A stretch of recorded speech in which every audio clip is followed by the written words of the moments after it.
Canal 9 Bio Bio Televisión, junto a Universidad Católica de la Santísima Concepción y Arzobispado de Concepción.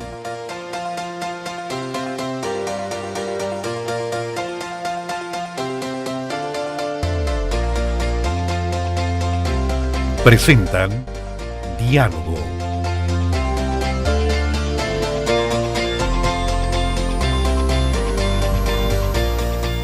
Aquí estamos nuevamente con los alumnos de Audiovisual y Multimedia de nuestra universidad, con el Arzobispado y también, por supuesto, con Canal 9 Bio Bio Televisión, conversando de los temas que a usted le importan. Y por eso que le vuelvo a reiterar que escríbanos a @pediálogo, haciéndonos ver qué le parece este programa y cómo podemos seguir avanzando.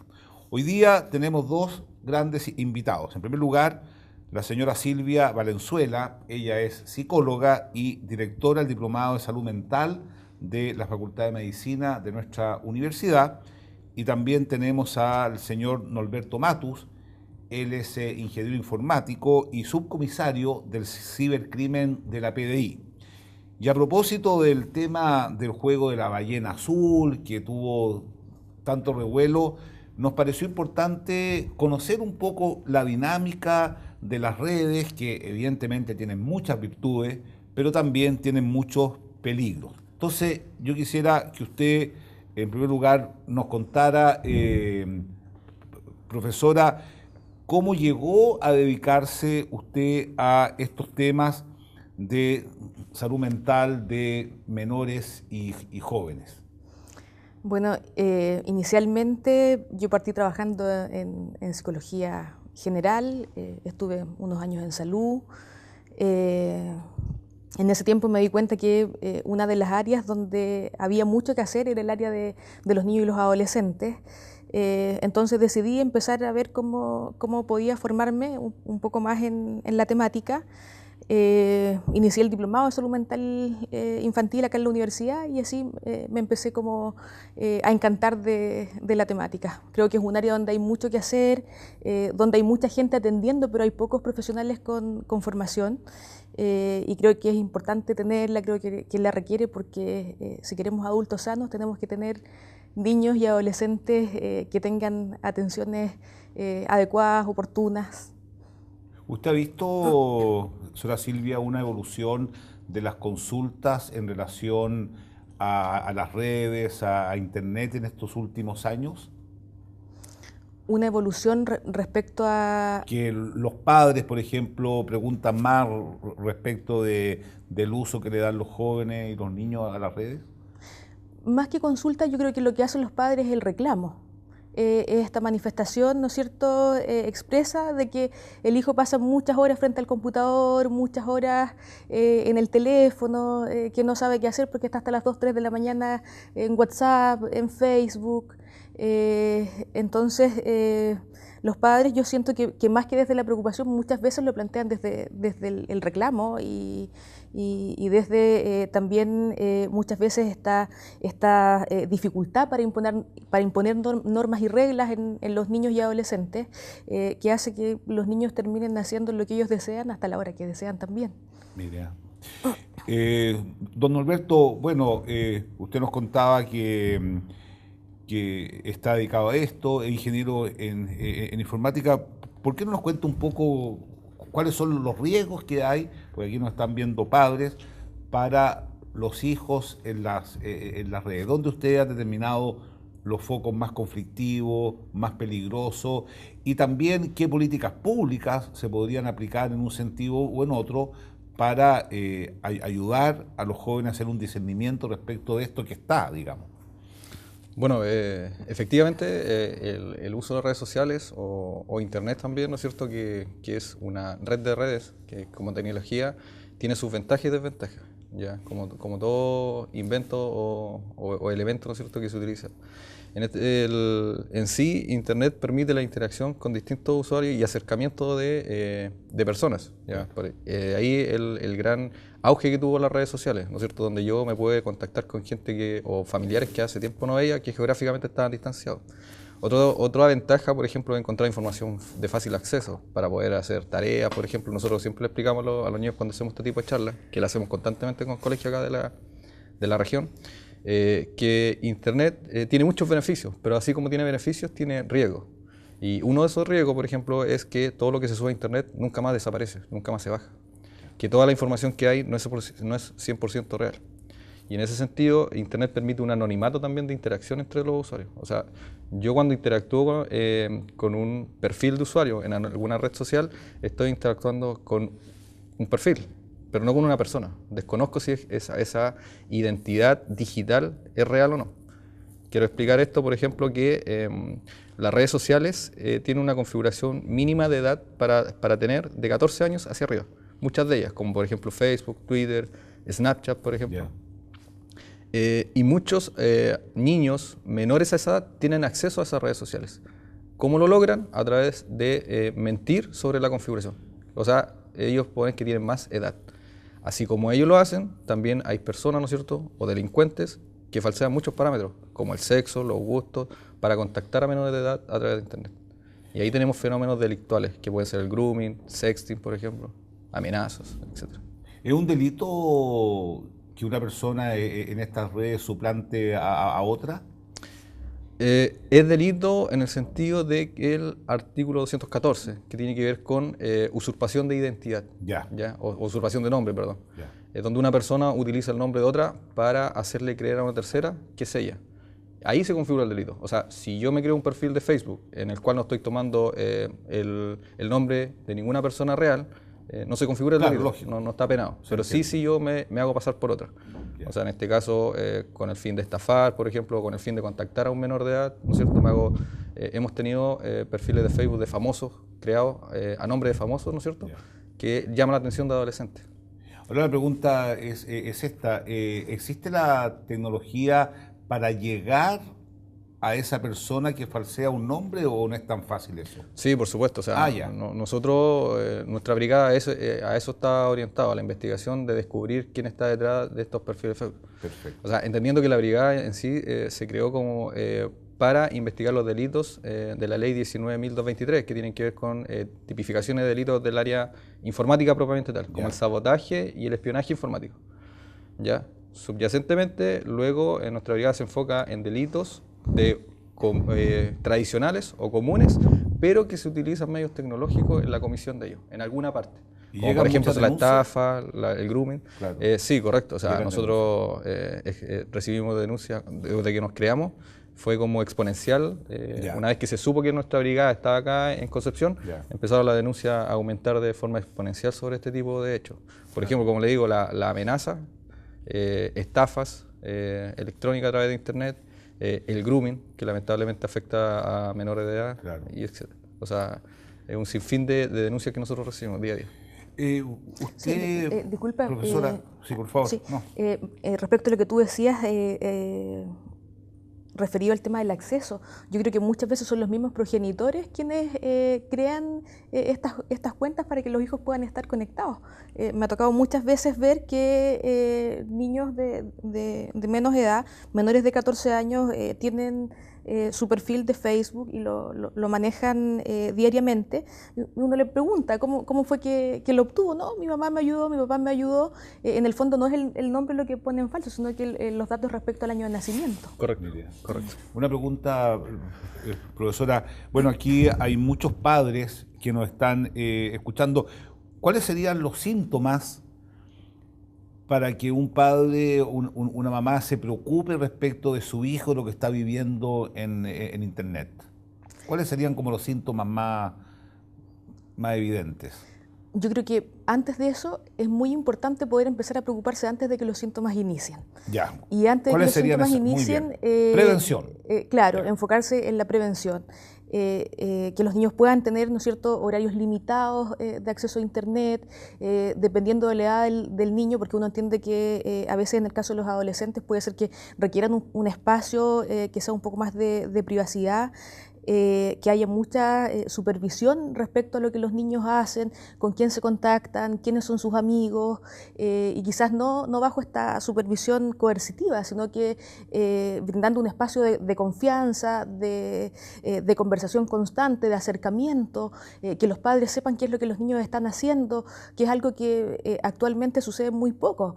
Los niños tienen esta tendencia a pasar muchas horas conectados a las redes sociales sin ninguna supervisión, y a veces para los padres incluso tiende a ser un tanto cómodo que esté ahí porque no está haciendo otra cosa, no está molestando. Entonces eso es un gran tema. Yo creo que antes de los síntomas hay que poder enfocarse en prevenir, y yo creo que ahí lo central es la familia.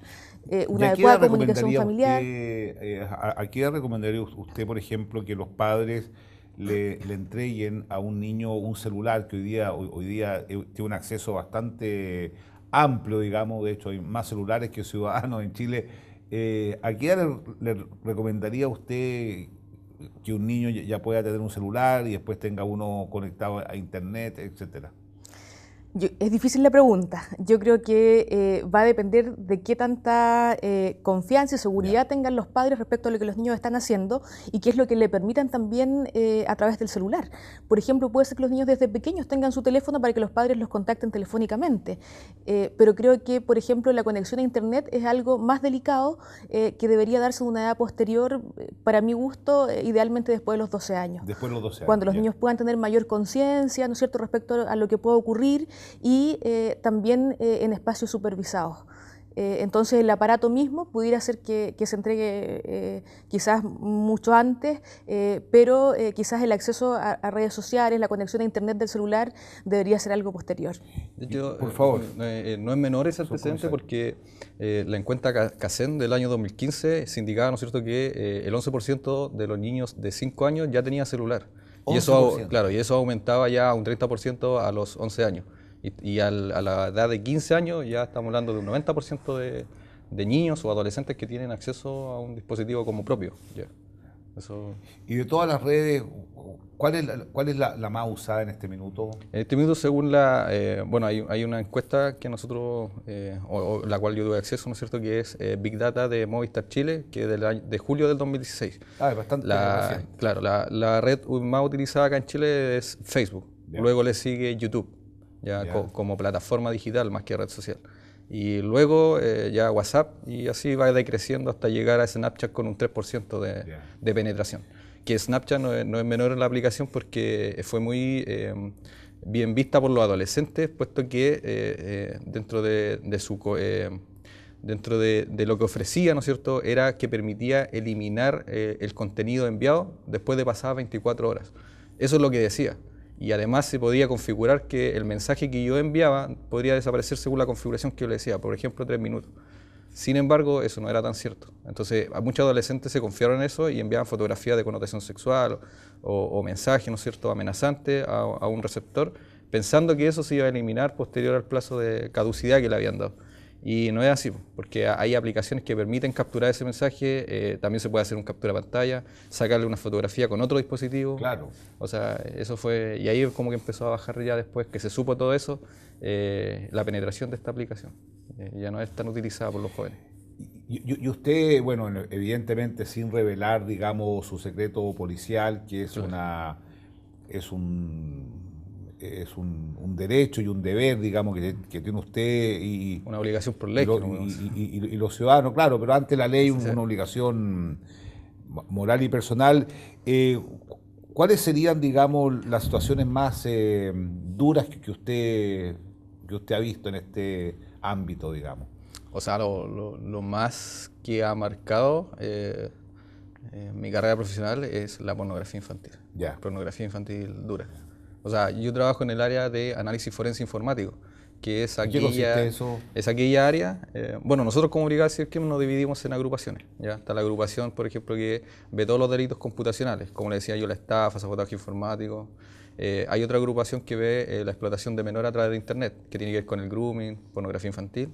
Y otra agrupación que es la de análisis forense informático, que es aquella que hace los peritajes sobre los dispositivos que fueron utilizados en alguna parte de la comisión de un delito o parte de una investigación. Que son requisados, digamos. Claro, y también, bueno, obviamente son por las víctimas o imputados. En este caso, cuando tenemos análisis forense informático de imputados y que tienen que ver con la pornografía infantil, nos toca ver todo ese contenido, ya para buscar indicios, ¿no es cierto?, sacar información relevante para la investigación que pueda llevarse a un juicio como prueba. Y eso fue súper fuerte la primera vez que me tocó verlo. O sea, pornografía, estamos hablando con niños. Eso, no, terrible, sí. Terrible. Y ahora usted se ha dado cuenta que, bueno, yo sé que usted hace mucha prevención, como usted contaba, van a los colegios. ¿Y cuál es la recepción en general en ese ámbito? Bueno, más que prevención, nosotros nos gusta llamar educación. Hacemos educación. Tenemos solicitudes de charlas constantemente y lamentablemente por la cantidad de funcionarios que somos tenemos que limitar esa cantidad de charlas a una por semestre en un establecimiento. Muchos colegios nos piden 2 o 3, por ejemplo, dependiendo del rango etario. Perdone, Norberto, ¿una por semestre para cada colegio? Para cada colegio que la solicita. Bueno, pero es mucho trabajo porque hay muchos, y todos los colegios, particulares, sí, privados, casi públicos. Todos los días nos están llegando solicitudes de universidades, colegios, este tipo de entrevistas, por ejemplo, y todos van enfocados al área de la educación sobre el uso de redes sociales en menores de edad. ¿Ya? Claro. Y ahí es donde nosotros hacemos nuestras charlas en base a los típicos delitos que se ven a través de las plataformas de internet, como son el sexting, el grooming, por ejemplo, el ciberbullying, ¿ya? Y ahí nosotros damos todo este tipo o sea, exponemos sobre qué son cada tipo de delito. Perfecto. Y cómo prevenirlos, ¿ya? Y a través del uso de redes sociales. Siempre nuestro eslogan o nuestra premisa hacia los padres es que ellos tienen que involucrarse en esto. Claro, claro. Estudiar, ¿no es cierto?, acompañar al menos, como decía acá la profesional, respecto a que muchos padres no se interiorizan y obviamente los niños dicen que los niños saben más que ellos. Ya, porque se habla de una cultura, o sea, se habla de los nativos computador, y yo no sé, sí, qué hace esto. Es que se dice que la generación de ahora son nativos digitales, o sea, claro, que nacieron con la tecnología, por ende es más fácil para ellos interactuar. Sin embargo, es fácil para ellos interactuar, pero ellos aún así no conocen los riesgos que, claro, están expuestos a esta tecnología. Como bien decía acá, como les señalaba, los padres se despreocupan un poco y piensan que sus hijos están tranquilos, seguros. Muchos dicen, no, si mi hijo está en la pieza, en el computador, o sea, está súper seguro, claro, en el mundo físico. Pero el mundo digital sigue expuesto a una infinidad de posibles delitos que puedan ser víctimas. O sea, eso hay que tenerlo súper claro. Profesora, bueno, usted es directora del Diplomado de Salud Mental. ¿En qué consiste ese diplomado y sobre todo quiénes participan? Porque nos contaba aquí el subcomisario que mucha gente llega a pedir charlas, conferencias, bueno, una vez al semestre, pero tendrá que haber un proceso de educación más continua en este ámbito. ¿En qué está el diplomado? ¿Quiénes son los que se inscriben? ¿Quiénes pueden inscribirse? Pienso que es interesante eso. Bueno, el diplomado surge inicialmente en la Facultad de Medicina, dirigido solo a médicos, y con posterioridad hay una apertura para otro tipo de profesionales, considerando esto mismo que señalaba al inicio, que es un área donde todos requerimos formarnos y tener mayor conocimiento, por ejemplo, respecto a cómo se entrevista a un niño, a cómo podemos tener un box más acondicionado para hacer una entrevista a un niño o un adolescente. Yo desde mi experiencia pasé mucho tiempo atendiendo específicamente en salud pública, donde debía haber niños, adolescentes, adultos, ancianos, en un mismo espacio, sin tener quizás mayor conocimiento respecto a lo delicado que es la entrevista y el posterior tratamiento psicodiagnóstico, también con un niño o un adolescente. Entonces eso ocurre habitualmente, ¿ya? Y en esta falencia tan importante que nosotros hemos detectado, quisimos poder hacer un aporte con este diplomado que acoge a médicos, trabajadores sociales, psicólogos, profesores, y que pretende por lo menos poder entregar un lineamiento general respecto a los principales cuidados que se debe tener al intervenir con un niño o un adolescente. Perfecto. O sea, en el fondo está orientado al trato de un profesional respecto de una persona que tiene algún tipo de problema mental, digamos. Sí, Esa es un poco sí. la idea. Bueno, lamentablemente se nos acabó la primera parte del programa. Vamos a una pausa y por favor escríbanos a @pediálogo, porque estos capítulos surgen de las solicitudes que ustedes mismos nos van haciendo. Hacemos una pausa y volvemos.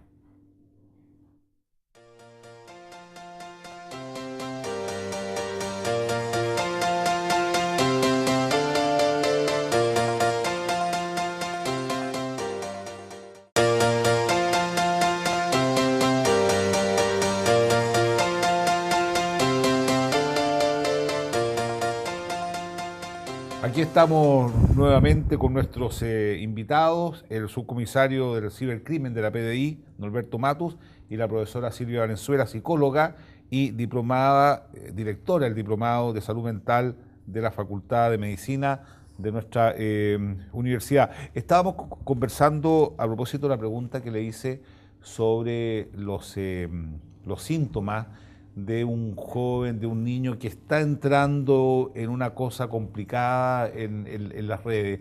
¿Podríamos profundizar un poco más eso y vinculándolo con usted respecto de las denuncias que llegan y si coinciden, digamos, el aspecto psicológico y el aspecto policial? Señora Silvia.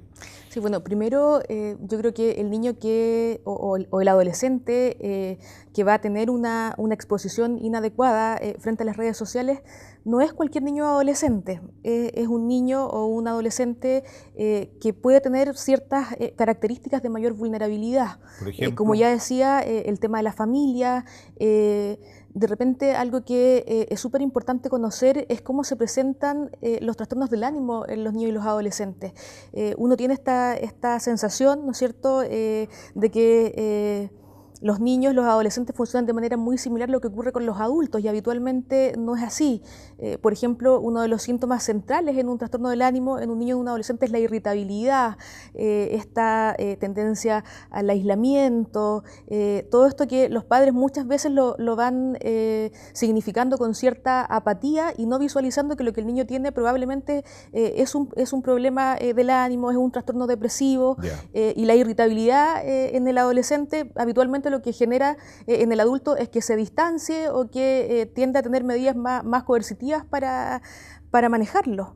¿Ya? Entonces, creo que primero es súper importante poder conocer respecto a esta presentación, ¿no es cierto?, de síntomas de un trastorno depresivo que muchas veces está vinculada a la irritabilidad, a que se ponen más insolentes, más contestadores. O sea que hoy día, profesora, cuando va un joven al psicólogo o a la psicóloga, con esos síntomas, la pregunta que surge inmediatamente, bueno, ¿cómo te vinculas tú con las redes?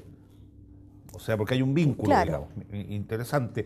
Claro, porque habitualmente lo que ocurre ahí es que como está irritable y eso genera conflicto muchas veces con los progenitores, en las redes no tiene ese mismo problema, más bien es un espacio donde se siente más contenido, más escuchado.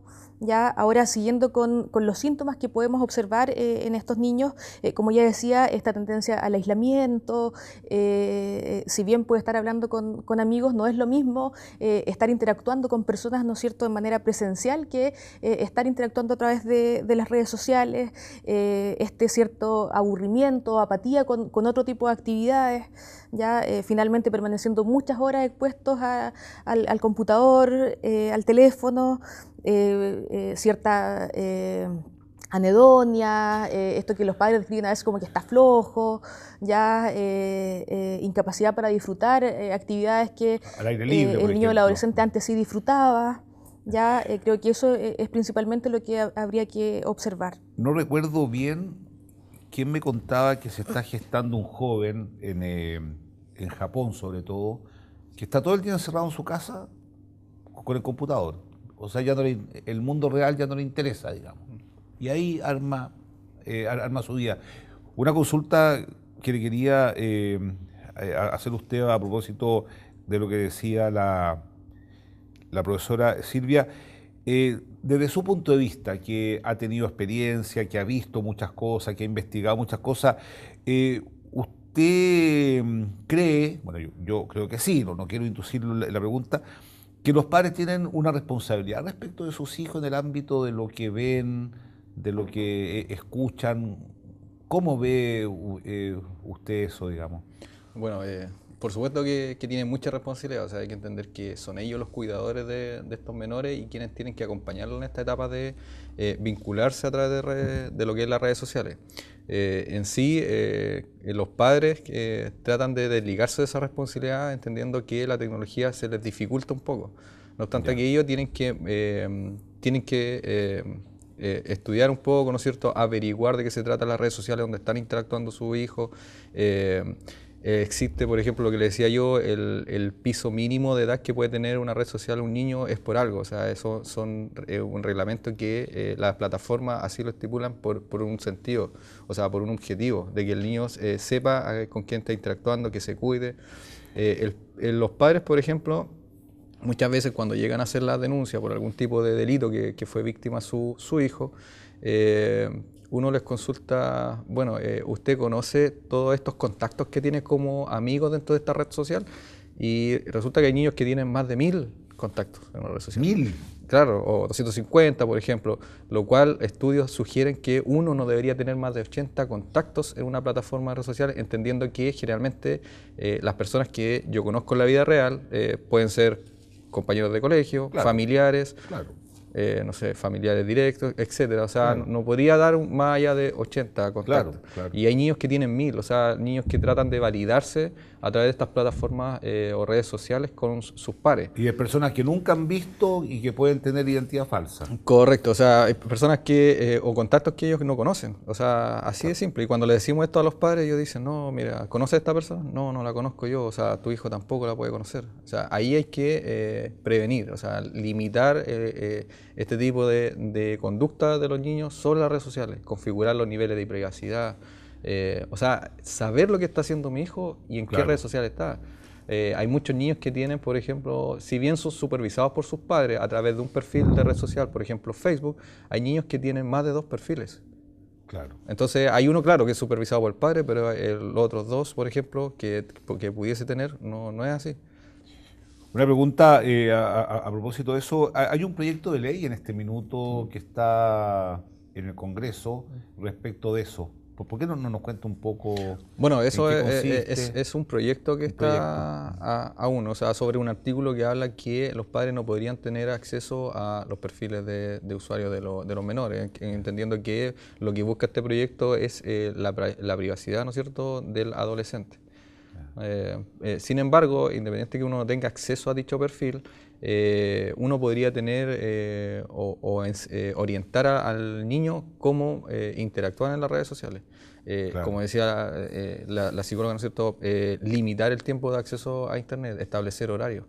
Hay aplicaciones inclusive que se llaman control parental que permiten este tipo de eventos o configuraciones de controlar, por ejemplo, un espacio de horario en que puede interactuar el menor.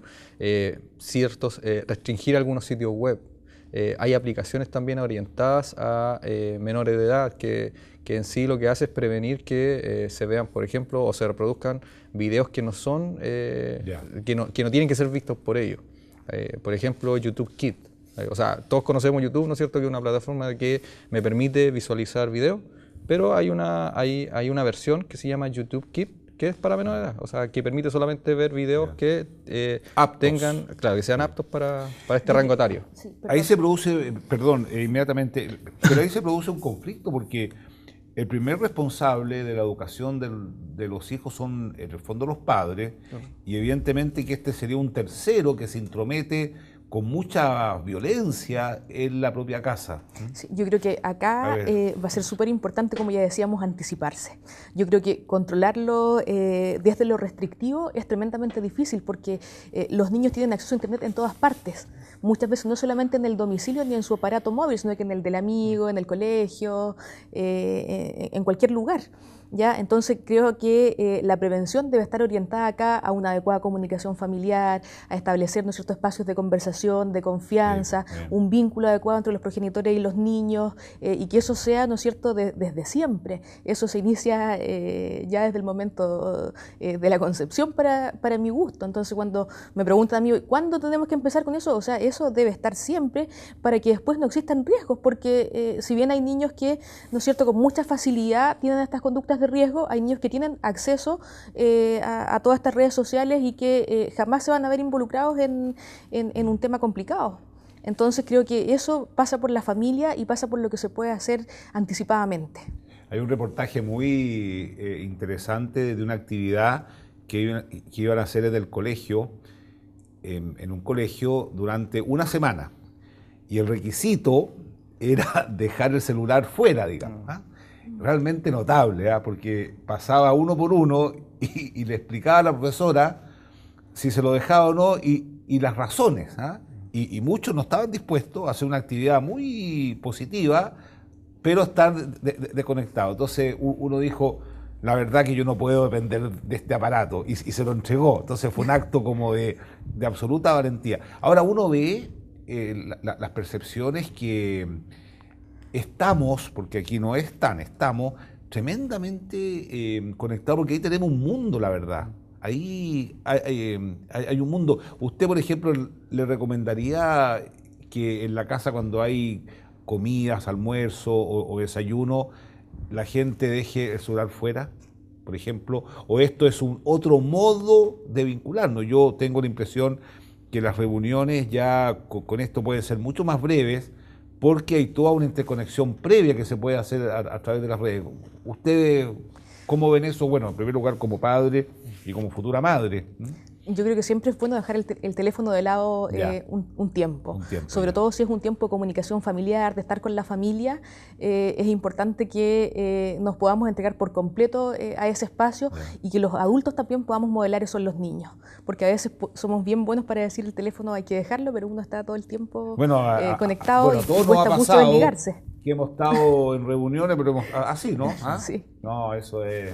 Hay que romper con eso. O sea, claro, aquí, como bien se decía, no es prohibir, pero sí un poco limitar. Administrar. Claro, y entender que los riesgos que existen. En sí, cuando hay reuniones, lo recomendable, claro, es interactuar directamente con la persona y dejar el mundo digital un poco de lado para disfrutar ese espacio.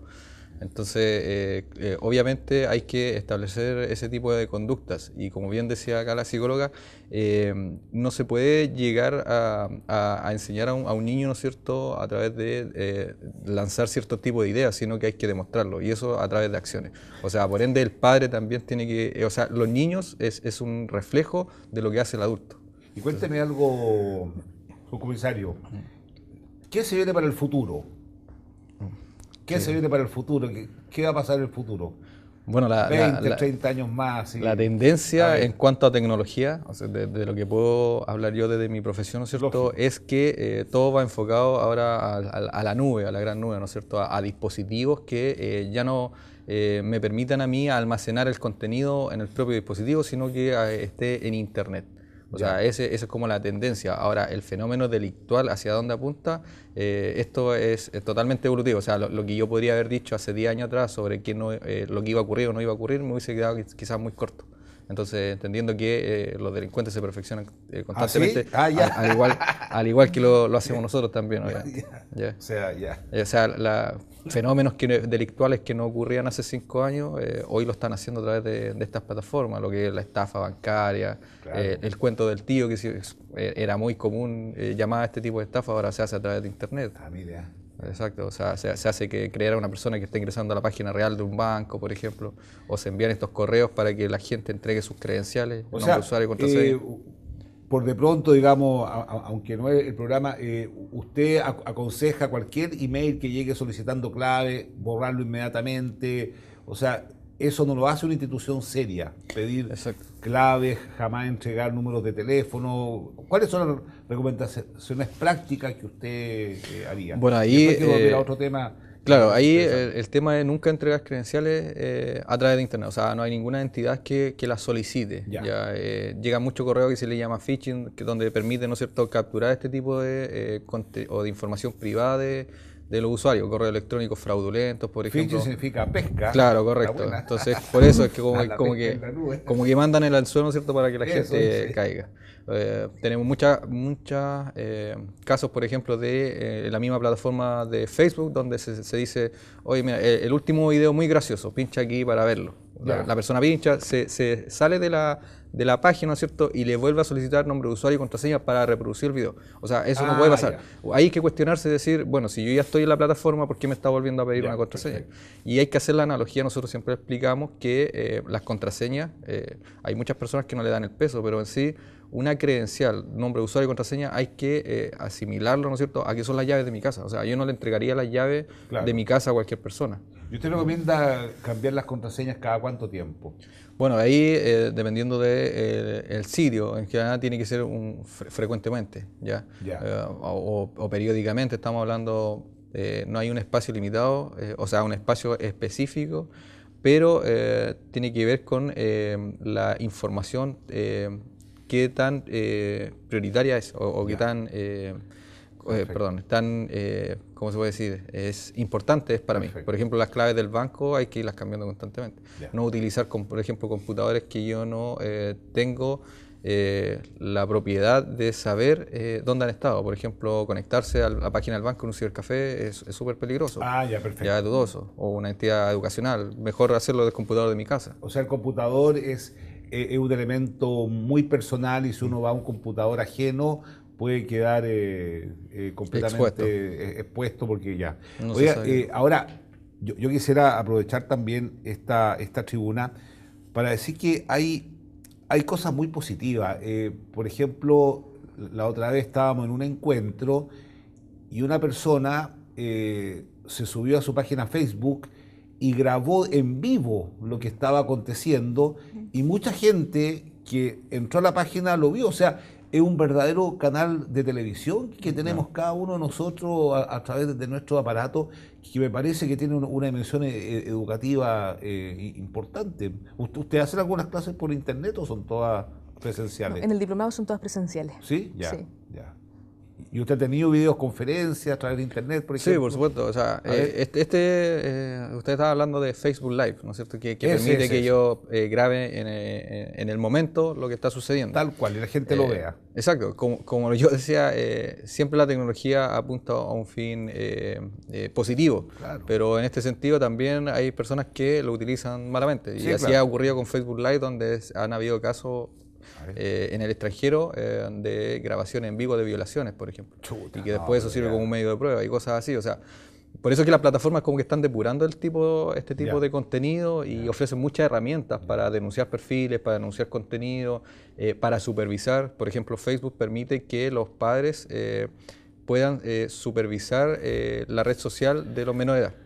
Y en cuanto a su pregunta, si nosotros utilizamos este tipo de tecnología, efectivamente, nosotros hace bastante tiempo ya tenemos todo esto que se llaman las videoconferencias, entendiendo que nuestra policía, ¿no es cierto?, tiene siempre el objetivo último es dilucidar o establecer quiénes son los imputados dentro de un delito. Y hay mucha colaboración a nivel nacional entre distintas brigadas y capacitaciones también constantes en la policía. ¿Y ustedes tienen la capacidad y las autorizaciones para saber exactamente quién mandó tal mensaje, quién está detrás de un perfil o es complicado?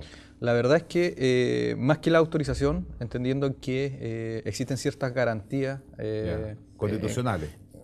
Claro, con garantía constitucional en cuanto a la privacidad del uso de información. No obstante aquello, si existiese una orden de investigar en base a un tipo de delito decretado por un juez de garantía, por ejemplo, se puede solicitar esa información. Esa información es entregada a través de las plataformas, entendiendo que estas plataformas están establecidas siempre, o la gran mayoría de estas aplicaciones están en el extranjero. Entonces, por ende, no funcionan con nuestras leyes. Ya, Sin embargo, ya. hay una colaboración internacional constante a través de organismos internacionales. Entonces, Facebook, WhatsApp, entrega toda esta información para, o indicios, ¿no es cierto?, técnicos que ayudan a un esclarecimiento y a saber quiénes están detrás de estas redes sociales o estos perfiles que utilizan. Señora Silvia, ¿usted qué le recomendaría a los padres que tienen hijos menores y adolescentes y que están viendo este programa? ¿Qué es lo que usted le recomendaría a sus propios hijos, digamos? Bueno, quizás acá me voy a repetir un poco lo que ya he dicho, pero creo que lo central es la adecuada comunicación familiar, espacios, ¿no es cierto?, de compartir, espacios de confianza, que los padres puedan saber qué es lo que sus hijos están haciendo, que puedan supervisar quiénes son sus amigos, con quiénes hablan, en la medida, ¿no es cierto?, que los niños van creciendo, van requiriendo más espacios de intimidad, pero también van teniendo esta necesidad de que los padres se acerquen y consulten. Ya está esta idea del adolescente como muy apático y aislado, pero la verdad es que el adolescente también muchas veces espera que los padres le puedan preguntar cómo está, cómo se siente, qué ha pasado, qué ha hecho en el día. Creo que eso es lo central. Y lamentablemente es lo que muchas veces no solamente los jóvenes, sino que todos estamos tan volcados al hacer que a veces experimentamos una gran soledad en el sentido de poder conversar, vincularse, y creo que este programa Diálogo ha logrado eso. Bueno, realmente le agradezco, subcomisario, le agradezco, profesora, por este espacio, que además ninguno ha sacado el celular para mirar ningún WhatsApp ni ninguna cosa, así que significa que estuvimos muy atentos los tres, y les tengo un regalo. Este es un libro del padre Agostino Molteni que editó nuestra universidad, que se llama Misericordia. Creo que, muchas gracias, a propósito del año de la misericordia, ha salido este libro que la verdad que es muy hermoso, porque trata de algunos autores que escribieron sobre la misericordia. Bueno, nos vemos. Muchas gracias por escucharnos y no se olvide de escribirnos a @pdiálogo. Muchas gracias.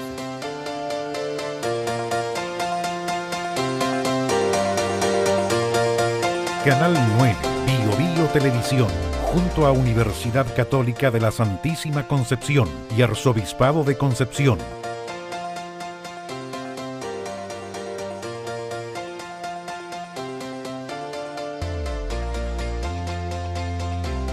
Presentaron Diálogo.